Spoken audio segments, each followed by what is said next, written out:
The resolution was called the Conduct of Hostilities Standardization Act. It was 47 pages long and had taken the Concordance Council's Legal Affairs Committee 3 years to draft, which was a record for any resolution in the Council's 200-year history. The previous record had been the Outer Reaches Transit Framework, which had taken 2 years, and for months, and which the Council's institutional memory described as extraordinarily contentious. The Conduct of Hostilities Standardization Act had been more contentious than that. The cause of the contention was humans, specifically human warfare. More specifically, the fact that human warfare, as observed and documented over the 4 years since humanity's integration into the Concordance, did not conform to the frameworks that the Council's Legal Committee had spent 200 years developing to govern armed conflict between member species. The frameworks were, by the assessment of every legal scholar the Council employed, sound. They had been refined over to centuries, tested in 11 significant interspecies conflicts, and had produced outcomes that the Council's Conflict Resolution Division described as significantly better than the historical baseline. The frameworks worked because they rested on a set of assumptions about what armed conflict between sapient species looked like. The assumptions were accurate for the 11 species the frameworks had been built on. The assumptions were, for human warfare, not wrong exactly. They were insufficient. The Legal Committee had discovered this in year 1 of human integration, when a border dispute between a human-administered station cluster and a Verith sovereignty installation had escalated to an armed engagement before the Council's conflict resolution mechanism could intervene. The engagement had lasted for days.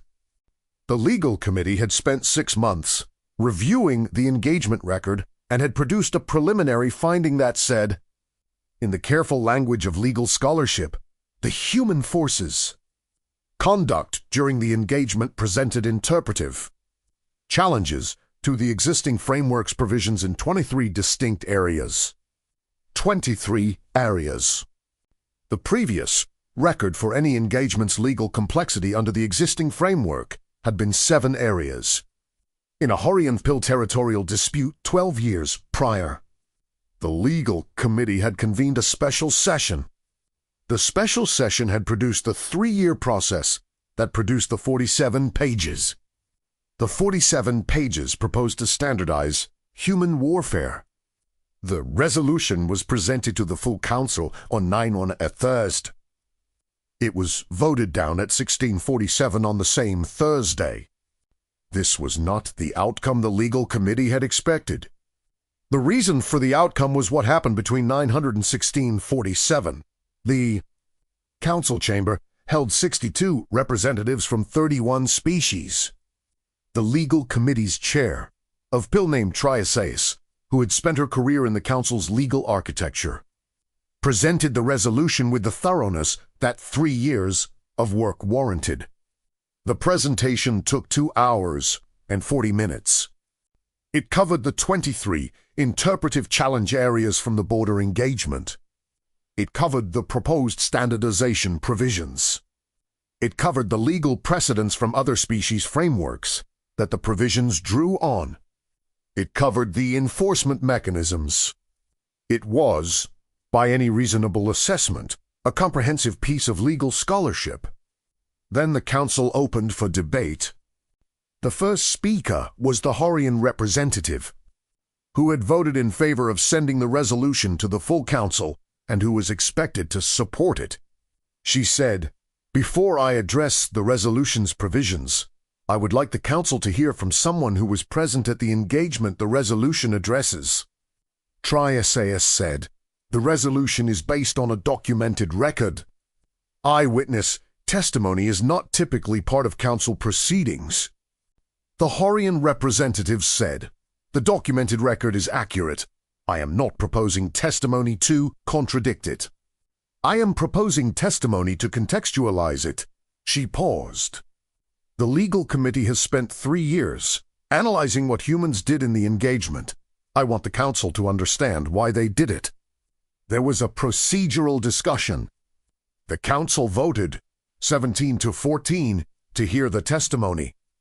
The testimony was from a Horian field commander named Galactic, who had been the senior Concordance observer attached to the human forces during the engagement. He was not a small being. Horian physiology produced beings of considerable physical presence.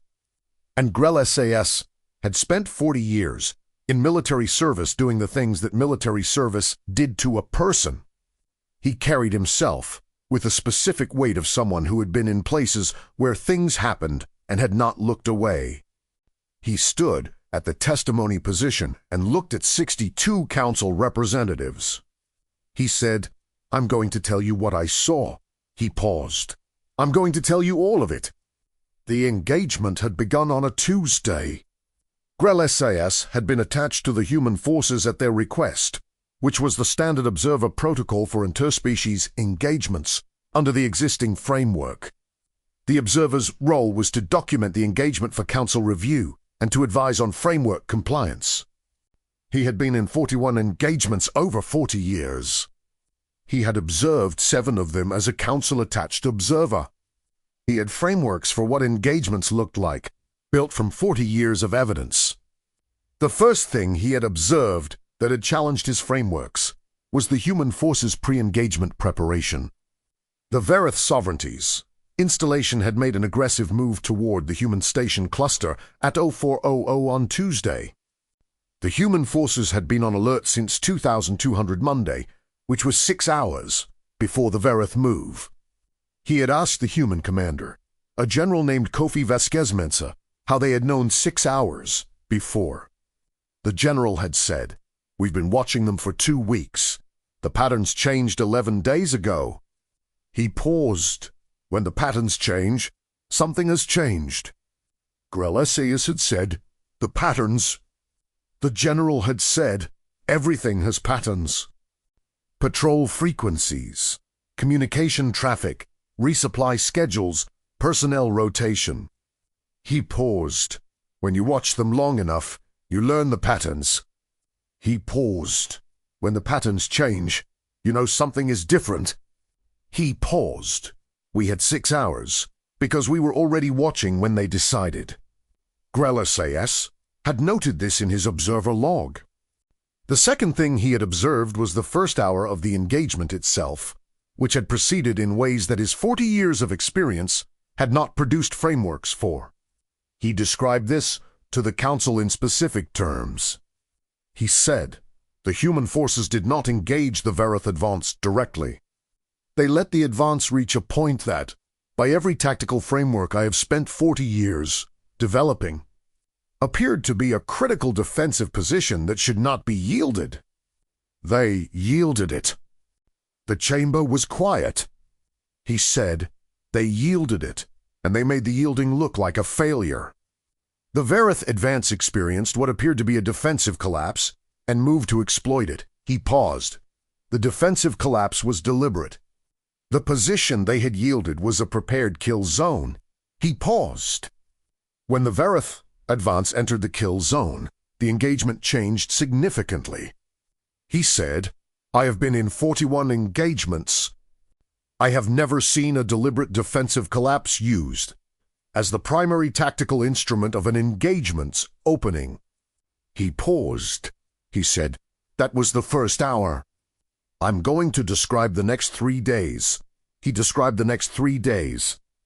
The council chamber, which had the ambient background noise of 62 beings, maintaining the various small activities of attention and note-taking and physical comfort, became progressively quieter. Not because the testimony was difficult to hear, because it was specific. Galactic was a military professional. He described military events the way military professionals described them, with precision, with sequence, with the cause and effect relationships that connected each event to the next. He did not editorialize. He did not interpret. He described the second day's engagement, in which the human forces had executed a coordinated series of actions across 7 separate locations simultaneously. which had required a communication and coordination system that his observer protocol had not been able to fully map because the human forces. Communication was partially conducted through channels that his monitoring equipment had not been configured to read. He described this with the specific professional discomfort of an observer who had documented an engagement he could not fully observe. And he noted that the communication channels were not in violation of the engagement transparency provisions that the existing framework required. Because the existing framework's transparency provisions had been written for species whose communication systems were different from the human ones. He said, "This is one of the 23 interpretive challenges the legal committee identified. I understand why it was identified as a challenge. I want to explain what was being communicated to the extent I was able to reconstruct it afterward." He explained. The 7 simultaneous actions had been coordinated to produce a specific cumulative effect that none of the 7 actions would have produced individually. He had spent 3 weeks after the engagement with the human forces after-action documentation, working through the coordination structure. At the end of 3 weeks, he had a functional understanding of what had been done. He said, the 7 actions were not 7 independent tactical decisions. They were one tactical decision distributed across 7 locations. He paused. The decision was, if we do these 7 things simultaneously, the cumulative effect is X. He paused. X was not any of the 7 things. X was what happened when all 7 things happened at once. He described X. He said, I want to note that this is not a communication problem or a transparency problem. The human forces were not concealing their coordination. The coordination was simply operating through a distributed structure that the existing frameworks, transparency provisions were not designed to make legible. Paused. He said, that is a challenge for the framework, not for the human forces. He described the 3rd day. The 3rd day was, he said, the day that had produced the largest number of the legal committee's 23 interpretive challenges, and the day that had taken him the longest to fully understand, and the day he most needed the council to hear about. On the 3rd day, the engagement had reached its most acute point. The Verith Sovereignty's forces had committed reserves. The human forces were in their most constrained position of the engagement. The objective outcome, which of the 2 sides achieved their operational goals, was genuinely unclear. It was on the 3rd day that the Council's existing framework had encountered the provision that the legal committee had described in the resolution as requiring the most urgent standardization. The provision was the one governing the treatment of non-combatants and the conduct of forces in areas with civilian presence. The Concordance's framework on this provision was clear. Non-combatants were to be protected. Forces were not to engage in areas with civilian presence without specific safeguards. The safeguards were specified. They had been developed over 200 years. They worked. The human forces' conduct on the 3rd day had not followed the specified safeguards. The legal committee had flagged this as a violation. Grell Essayas said, I need to describe exactly what happened. On the 3rd day, at 0700, the Verith Sovereignty's forces had occupied a civilian transit hub in the engagement area. The occupation was itself a violation of the existing frameworks, provisions on civilian presence. The Sovereignty's forces had used the civilian facility as a command post, which was specifically prohibited. The human forces had known this at 0712. The existing frameworks, response provision for a civilian facility occupied by opposing forces specified a set of actions. Formal notification to the opposing forces, a required withdrawal period, and escalatory responses if the withdrawal period was not honored. The human forces had executed the formal notification at 0714. The required withdrawal period was for hours. At 0718, For minutes after the notification, before the withdrawal period had begun, the human forces had done something. The legal committee had flagged this something as the most significant of the 23 interpretive challenges. Galactic described it precisely. He said, at 0718, the human forces executed a non-kinetic action against the Verith forces in the civilian facility. He paused. The action involved no weapons. It involved no physical engagement. Paused. It involved the human forces. Communications specialists accessing the facility's internal systems and transmitting a specific signal through those systems to the Verith forces inside. He said the signal was a communication in Verith language. He paused. The communication told the Verith forces the following: your command post's location is known. Your communication traffic from this location is being monitored. You are in has 17 documented civilian occupants who have not been evacuated. We are aware of the framework's withdrawal period provisions. We are also asking you directly to think about the 17 people in this building. Paused.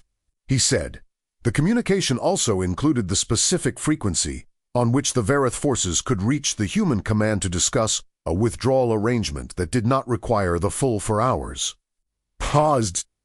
He said, the Verith forces withdrew from the facility at 0731, 13 minutes after the formal notification, 3 hours and 47 minutes before the required withdrawal period expired. The chamber was quiet. He said, the legal committee flagged this action as presenting interpretive challenges because the human forces accessed a civilian facility's internal systems without explicit authorization from the framework's provisions, and because the communication they transmitted was not a formal notification as specified by the withdrawal period process. He said, I want to tell you what I think about those challenges. The chamber waited. He said, the 17 civilians in that facility were evacuated before the withdrawal period began. Because the human forces transmitted a message that was not in the framework, but that was, in direct terms, a request to consider the 17 people in the building. He said, the framework's withdrawal period provision was designed to protect civilian facilities. The human forces action protected the facility 30 minutes after the violation began. The framework's provision would have protected it for hours and 13 minutes after the violation began. He said, the human forces achieved the provision's objective 3 hours and 47 minutes faster than the provision's mechanism allowed. He paused. He said, the legal committee's response to this was to flag it as a challenge. The resolution proposes standardizing the human forces' conduct to the existing framework's mechanism. He paused. I want to ask the council to think about what that means. Paused. He said, it means that the next time there are 17 civilians in a building, the standardized response would wait for hours instead of 13 minutes. The chamber was very quiet. Galactic continued for another 40 minutes. He described the other significant events of the third day. The 3 instances in which the human forces had exchanged fire with Verith forces and had, in all 3 cases, achieved fire superiority and then not pursued the advantage in ways that the existing framework's engagement provisions did not anticipate, because the framework's provisions were built on the assumption that forces achieving fire superiority would press it. He said, the human forces achieved fire superiority in the eastern sector at 1100 and did not press the advantage. Paused. I asked General Vasquez Mensa why. He paused. He said, because pressing the advantage in the eastern sector would have required moving through a residential area. And there were people in that residential area. He said, the framework's provisions allow forces to move through residential areas with specific safeguards, which the human forces could have implemented. He paused. The human forces chose not to use the provision. They found a different route that took 4 hours longer and cost them the Eastern Sector's tactical advantage. He paused. The Verith forces subsequently used the Eastern Sector to reposition reserves. He said, the human forces lost a tactical advantage they had earned to avoid moving through an area with people in it. He paused. He said, the legal committee did not flag this as an interpretive challenge. The human forces followed the framework's provisions. They did not move through the residential area without safeguards. They chose a stricter standard than the framework required. He said, I mention it because I want the Council to have the complete picture of what human conduct in this engagement looked like, not the 23 interpretive challenges.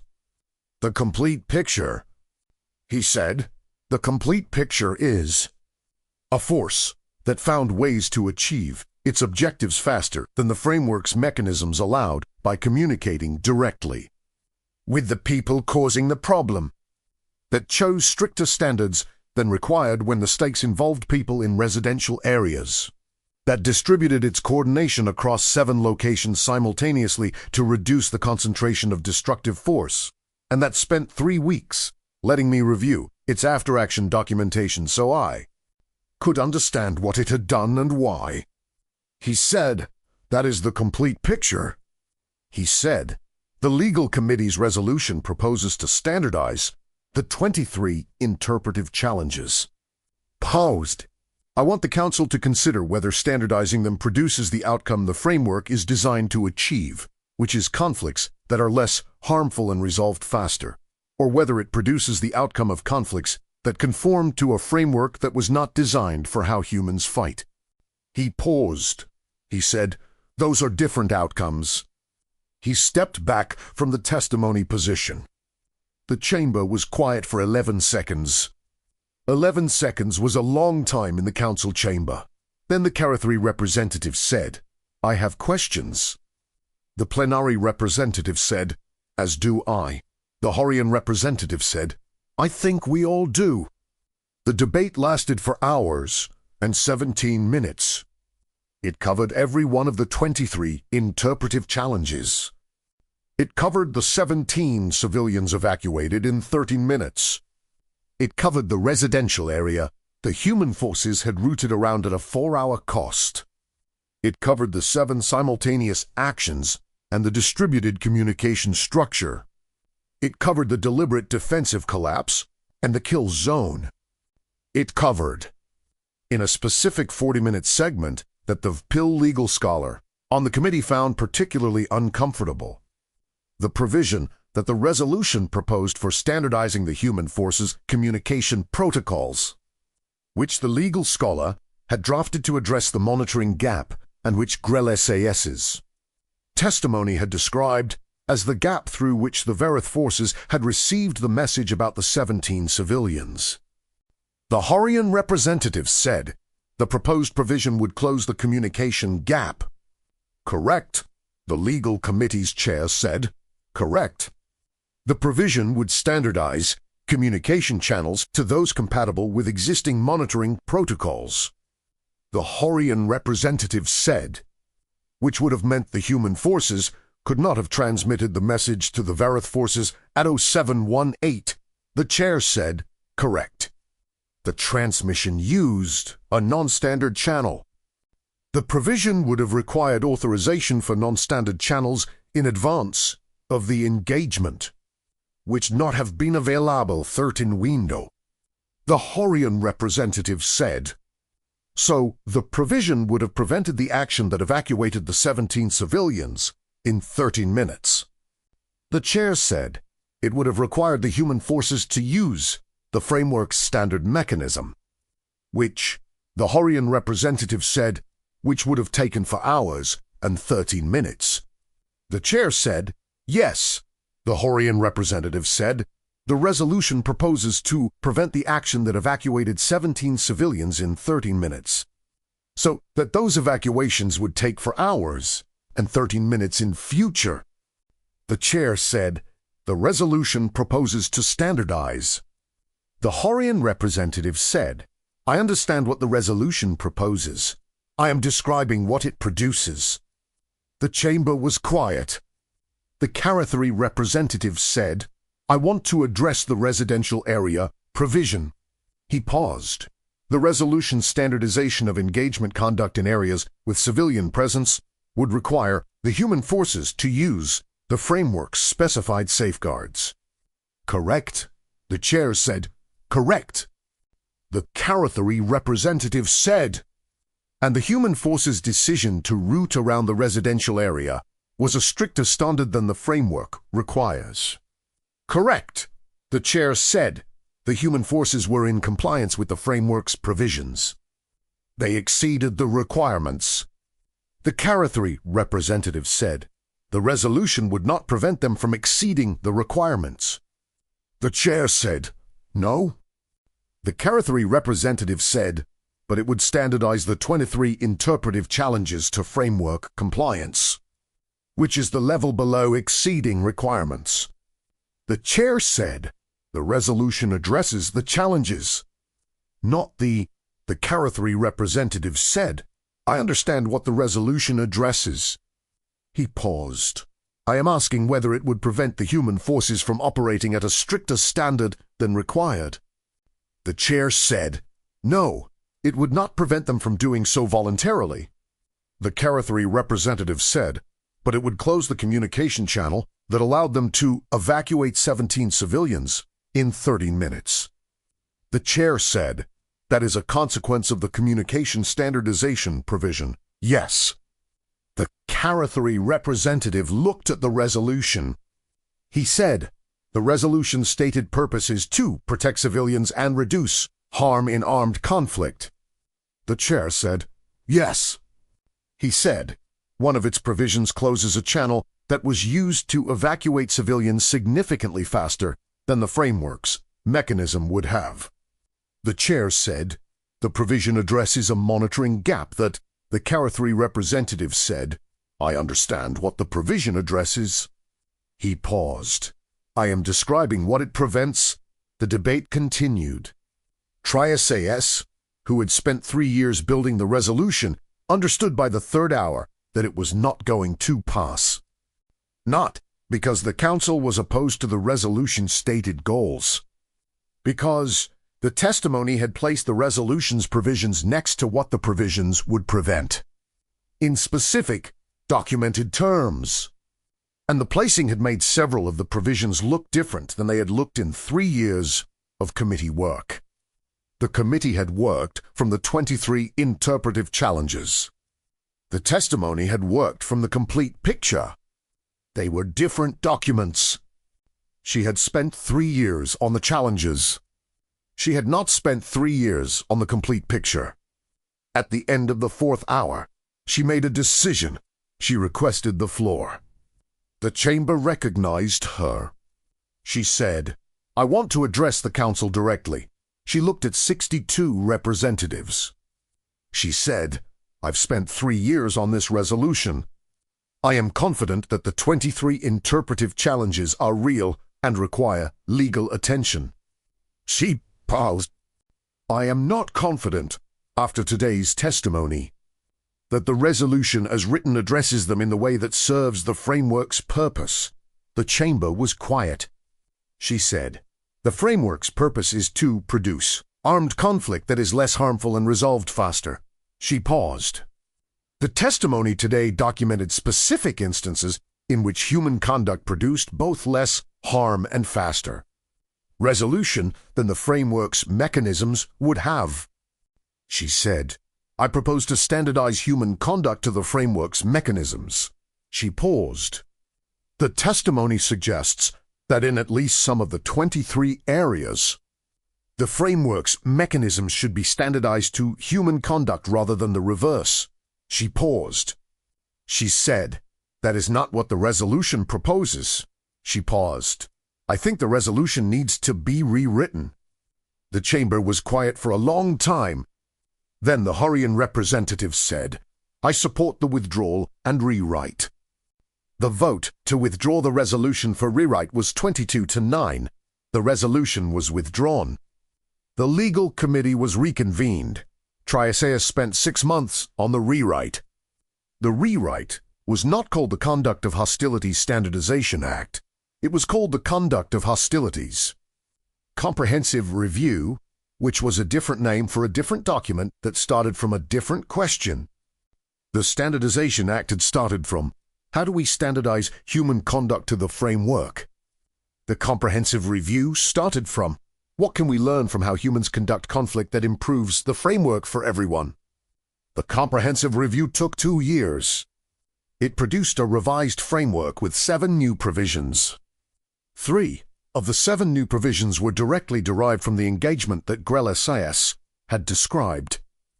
One of them was called the Direct Communication Provision, which allowed forces in engaged situations to use non-standard channels for direct communication with opposing forces in specific circumstances involving civilian facilities. The provision's drafting note, which was included in the Council's formal record, said, this provision is based on a documented case in which a non-standard communication was used to evacuate 17 civilians from a disputed facility in 30 minutes, compared to the existing framework's mechanism which would have required for hours and 30 minutes. The direct communication provision formalizes the channel through which this was accomplished. Trias had written the drafting note herself. She had wanted the record to say exactly what had happened and why. Because the record, she had learned over 3 years and 6 months and 2 years of legal work, was the thing that the next person read when they were trying to understand a decision. And the next person deserved the complete picture, not the 23 challenges. The complete picture. Galactic received a communication from the legal committee 6 months into the rewrite process. The communication was from Trias. It asked if he would be willing to consult with the rewrite committee on the new provisions. He said yes. He spent for months consulting. On the last day of the consultation, Trias said, I want to ask you something that wasn't in the formal process. He said, ask, she said, when you wrote your observer log during the engagement, when you were watching the human forces operate. She paused. What did you think? He said, during or after? She said, both. He said, during, I thought I didn't have frameworks for what I was seeing. He paused. That was uncomfortable. 40 years of frameworks, and I kept finding edges I hadn't reached before. He paused. After, I thought the frameworks were the problem. She said, not the human forces. He said, no. He paused. The human forces were doing things that the frameworks hadn't anticipated. That's not a problem with the forces. He paused. A framework that can't accommodate what it observes needs to expand, she said. That's what the rewrite is doing. He said, yes. She was quiet for a moment. She said, the testimony was the reason the resolution failed. He said, I know. She said, I spent 3 years on that resolution. He said, I know. She said, when you decided to testify, did you know it would fail? He said, I thought it was likely. He paused. I thought the complete picture was necessary regardless. He paused. You can write better law from the complete picture than from the 23 challenges. He paused. The complete picture produces better outcomes than the challenges. Whether or not the testimony produced the outcome I expected. She said, you were right. He said, the 17 civilians were out in 13 minutes. He paused. That's a complete picture item. Paused. Legal frameworks should be able to produce that. She said, the new provision does? He said, good. He paused. That's the point of the framework. Not to describe what forces do. To improve what outcomes they produce. She looked at the draft provision on her screen. She said, I'm going to have this conversation with every committee I work with for the rest of my career. He said, the complete picture conversation. She said, yes. He said, good. He paused. It's the most important one. He left the consultation. Outside, The concordance was revising its framework, not to standardize human warfare to existing provisions, to improve the provisions so that the outcomes human warfare had produced could be produced by everyone. 17 civilians in 13 minutes. For hours, and 13 minutes was the old answer. 13 minutes was the new answer. The new answer was in the framework now, because someone had told the complete picture.